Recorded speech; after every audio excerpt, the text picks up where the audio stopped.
Hello everyone, welcome to the unique educators. आज के इस वीडियो में अपन बात करेंगे आरएस वैकेंसी 2024 के बारे में। कल आरपीएससी ने आरएस वैकेंसी 2024 के लिए नोटिफिकेशन जारी कर दिया है। आरएस वैकेंसी के नोटिफिकेशन में जो जरूरी बातें हैं, जो डिटेल्स हैं, उनको अपन देखते हैं। तो चलिए स्टार्ट करते हैं। सबसे पहले मैं आपको बताता हूँ, आरपीएससी ने जो आरएस का नोटिफिकेशन जारी किया है उसके अंदर टोटल कितनी पोस्ट है। तो टोटल इसके अंदर 733 पोस्ट इन्होंने रखी है। उसमें राज्य सेवाओं के टोटल 346 पद हैं, अधीनस्थ सेवाओं के 387 पद हैं। अब इनके अंदर राज्य सेवा में जो एसडीएम की पोस्ट है वो कितनी है। तो एसडीएम की पोस्ट, राजस्थान प्रशासनिक सेवा आरएस की जो पोस्ट है वह है 28 पोस्टें हैं। राजस्थान पुलिस सेवा जो आरपीएस की जो वैकेंसीज हैं वह है आपके 50। इसमें सबसे ध्यान देने लायक एक बात है कि पहले ये बोला जा रहा था कि जो राजस्थान सब इंस्पेक्टर की भर्ती है, राजस्थान पुलिस एसआई की भर्ती है, उसी को भी आरएस वैकेंसी के माध्यम से ही करवाया जाएगा। लेकिन इसको देखते हुए जो लोग डेडिकेटली, जो पर्टिकुलरली एसआई भर्ती की तैयारी कर रहे हैं, उन सभी लोगों के लिए खुशखबरी है कि एसआई भर्ती को आरएस वैकेंसी 2024 में शामिल नहीं किया गया है। आपकी वैकेंसी अलग से जारी होगी और पिछले पैटर्न पर ही वो एग्जाम आयोजित करवाई जाएंगी। तो आप अपनी तैयारी को मजबूती दे सकते हैं।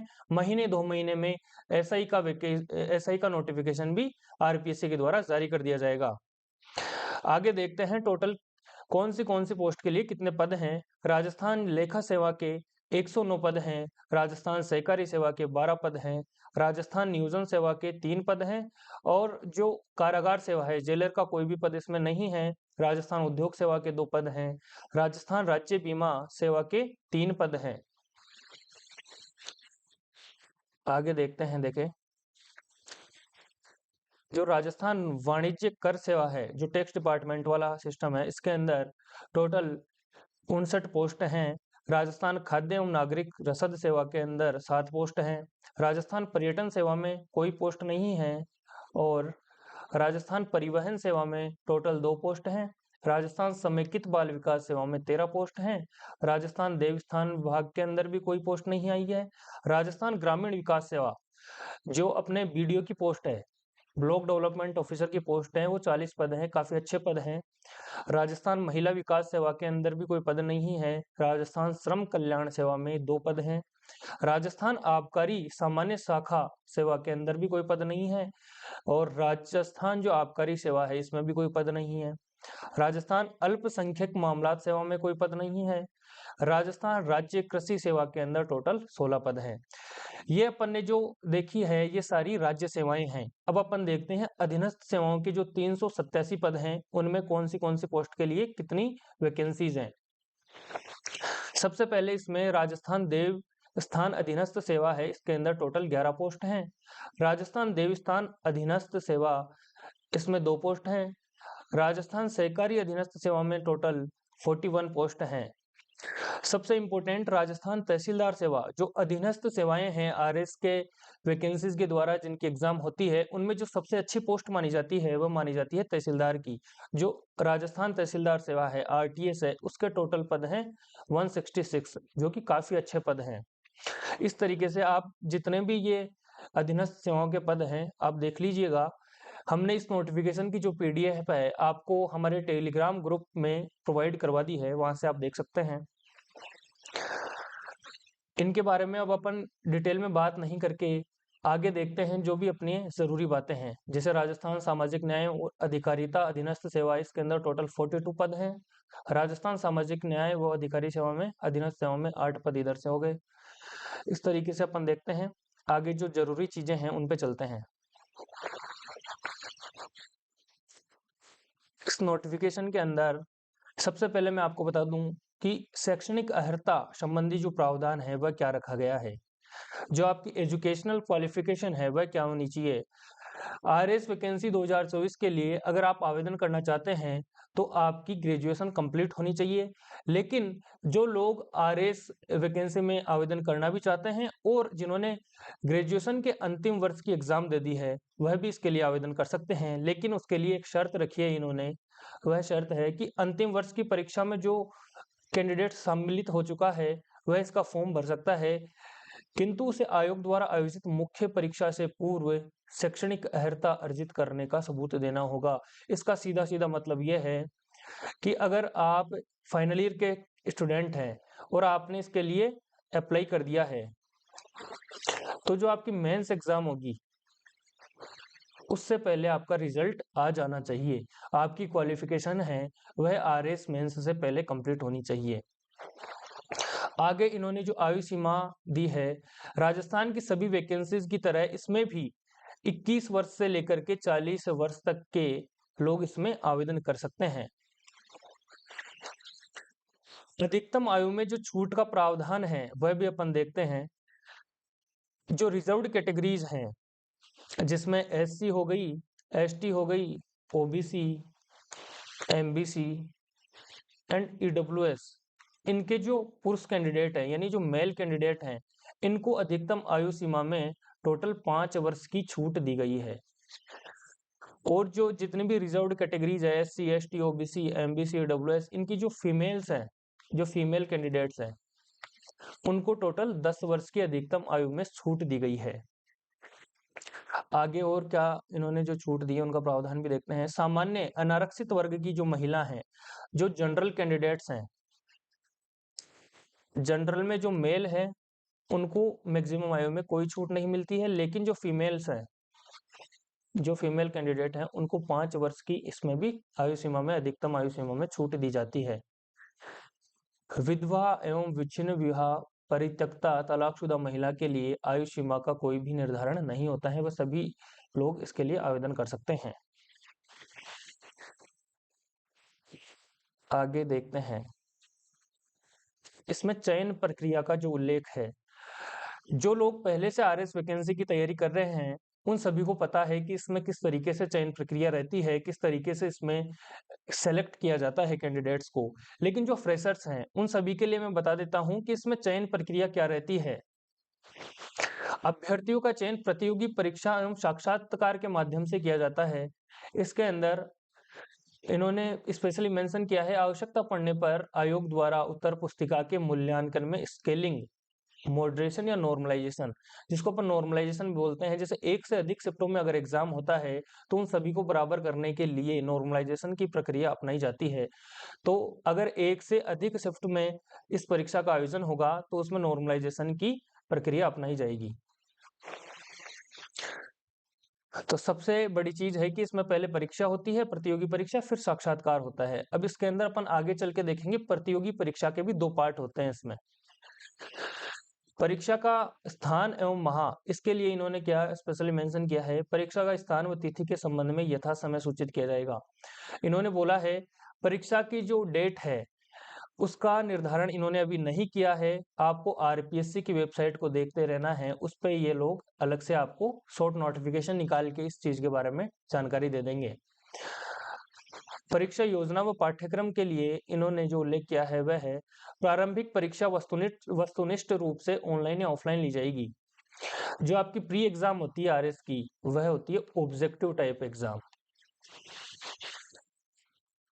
उसको ये ऑनलाइन या ऑफलाइन कैसे भी करवा देंगे। ऑफलाइन अगर एग्जाम होती है तो आपको काफी ज्यादा समय मिल जाएगा, लेकिन अगर ये ऑनलाइन की तरफ शिफ्ट करते हैं तो ये जल्दी से आपकी प्री एग्जाम करवा लेंगे। प्रारंभिक परीक्षा के सभी प्रश्न वस्तुनिष्ठ प्रकार के होंगे, लेकिन मुख्य परीक्षा वर्णनात्मक रूप में ली जाएगी।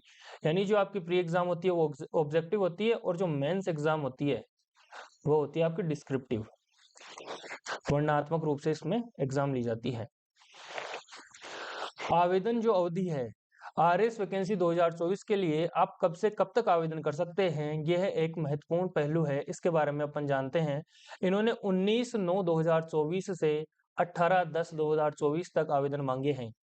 आपको कुल मिलाकर के 1 माह दिया जाएगा, 1 महीना पूरा है आपके पास आवेदन करने के लिए। 19 सितंबर से 18 अक्टूबर तक आप आवेदन कर सकते हैं। अब इन्होंने जो आवेदन प्रक्रिया है इसके बारे में भी कुछ बताया है। इसमें सीधा सीधा मैं आपको बता देता हूं कि अगर आपने एसएसओ आईडी पे वन टाइम रजिस्ट्रेशन किया हुआ है तो आप इसके लिए सीधे से आवेदन कर सकते हैं। लेकिन जो कैंडिडेट्स नए हैं जिन्होंने अभी तक ओटीआर नहीं किया है, वन टाइम रजिस्ट्रेशन एसएसओ में नहीं किया है, उन्हें पहले वन टाइम रजिस्ट्रेशन करना पड़ेगा, फिर वह इस पद के लिए आवेदन कर पाएंगे। आगे देखते हैं क्या डिटेल्स हैं। और इसके अंदर जो वन ओटीआर है, वन टाइम रजिस्ट्रेशन है, इसमें अब की बार आपको लाइव फोटो भी अपलोड करना पड़ेगा, जिससे कि जो डमी कैंडिडेट्स हैं उनको पकड़ने में आसानी रहेगी। परीक्षा की प्रक्रिया में लगातार सुधार कर रही है आरपीएससी भी, और आरएसएसएम ने भी अब की बार यह चीज स्टार्ट करी है। आगे देखते हैं अपन। ओटीआर के लिए जो इन्होंने फीस निर्धारित की है वह मैं आपको बता देता हूं। वन टाइम रजिस्ट्रेशन के लिए इन्होंने जनरल, ओबीसी और एमबीसी के जो क्रीमी लेयर के अभ्यर्थी हैं, क्रीमी लेयर के जो अभ्यर्थी हैं उनके लिए इन्होंने 600 रुपए निर्धारित किए हैं। और जितने भी आरक्षित वर्ग हैं, रिजर्व्ड जो कैटेगरीज है, इनके जो नॉन क्रीमी लेयर हैं उनके लिए इन्होंने 400 रुपए निर्धारित किए हैं। दिव्यांगजन के लिए भी इन्होंने आवेदन के लिए 400 रुपए निर्धारित किए हैं, अगर ओटीआर नहीं किया हुआ है तो। फिर से सुनिए, अगर जिसने पहले से वन टाइम रजिस्ट्रेशन करके रखा हुआ है एसएसओ आईडी में, उनको ये फीस पे करने की जरूरत नहीं है। ये फीस वन टाइम रजिस्ट्रेशन के लिए है। आगे चलते हैं, अपन देखते हैं स्कीम ऑफ एग्जामिनेशन। क्या स्कीम रहेगी इसके अंदर। इसमें पहले प्री एग्जाम होगी, फिर मेन एग्जाम होगी, और फिर आपका इंटरव्यू रहता है। अब जो प्री एग्जाम है इसका क्या सिलेबस रहता है, कितने क्वेश्चंस रहते हैं और कितने मार्क्स का आपका पेपर होता है। मैक्सिमम इसमें 200 नंबर का पेपर होता है, 3 घंटे का समय दिया जाता है। प्री एग्जाम की यह बात हो रही है, यहाँ पे टोटल 150 क्वेश्चन पूछे जाते हैं। अब जो मेंस एग्जाम है इसके अंदर क्या करते हैं, जितनी पोस्ट हैं टोटल, उनके 15 गुना कैंडिडेट्स को प्री एग्जाम के आधार पे क्वालिफाई किया जाता है, जो कि मेंस एग्जाम दे सकते हैं। और मेंस एग्जाम का जो पैटर्न रहता है उसको अपन समझते हैं। मेंस एग्जाम में टोटल 4 पेपर होते हैं, paper first, second, third and fourth, जिसमें जो 3 पेपर होते हैं स्टार्टिंग के, यह जीके एंड जीएस के होते हैं, जनरल स्टडीज के होते हैं। लेकिन जो चौथा पेपर होता है ये आपके लैंग्वेज का पेपर होता है, भाषा का पेपर होता है, जिसमें जनरल हिंदी और जनरल इंग्लिश पूछी जाती है। यह पेपर आपके सिलेक्शन के लिए बहुत ज्यादा इंपॉर्टेंट होता है, क्योंकि एक स्कोरिंग पार्ट रहता है। इन सबको इन जैसे टोटल करें अपन तो 800 नंबर का आपका मेंस एग्जाम होता है।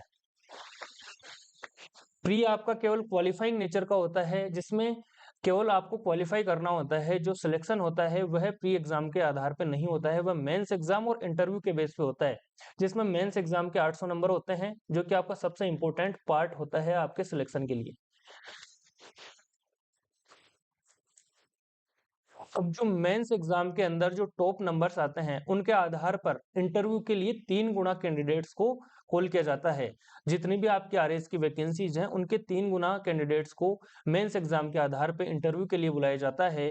और इंटरव्यू आपके होता है 100 नंबर का। 100 नंबर में से इंटरव्यू में आपको मार्क्स देते हैं, और जो फाइनल मेरिट आपकी बनती है वह 800 प्लस 100, 800 मेंस एग्जाम के और 100 जो नंबर हैं आपके वह इंटरव्यू के, टोटल 900 में से आपकी फाइनल मेरिट बनती है। 900 में से आपकी फाइनल मेरिट बनती है, जिसके आधार पे आरएस वैकेंसी के लिए चयन किया जाता है। यह आपका सिलेक्शन प्रोसेस होता है। आई होप आपको अच्छे से समझ में आया होगा। अब आगे इन्होंने जनरल इंस्ट्रक्शंस दिए हैं, जो आप हमारे टेलीग्राम ग्रुप से यह विज्ञप्ति डाउनलोड करके उसमें अच्छे से पढ़ सकते हैं। और कोई इंपॉर्टेंट जानकारी है वो मैं आपको दे देता हूँ। लगभग जितनी भी इंपॉर्टेंट बातें थी उन पे अपन ने डिस्कशन कर लिया है। आगे मैं आपको बता देता हूँ जो इम्पोर्टेंट चीजें हैं उनको एक बार वापस से देख लीजिए। आप इसमें ऑनलाइन आवेदन कब से कब तक कर सकते हैं। ऑनलाइन आवेदन आपको करने हैं 19 सितंबर से 18 अक्टूबर 2024 तक आप इसमें ऑनलाइन आवेदन कर सकते हैं। आपकी जो एग्जाम डेट है उसका अभी तक निर्धारण नहीं हुआ है। सिलेबस भी बोर्ड की वेबसाइट पे आपको अच्छे से मिल जाएगा आने वाले कुछ ही टाइम में।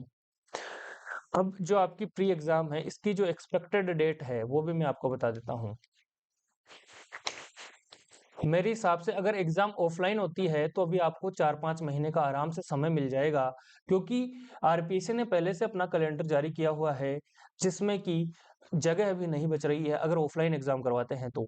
वहीं अगर ये प्री एग्जाम को ऑनलाइन मोड में करवाते हैं तो फिर ये एग्जाम जल्दी ही करवा लेंगे, 2 से 3 महीने के अंदर ही।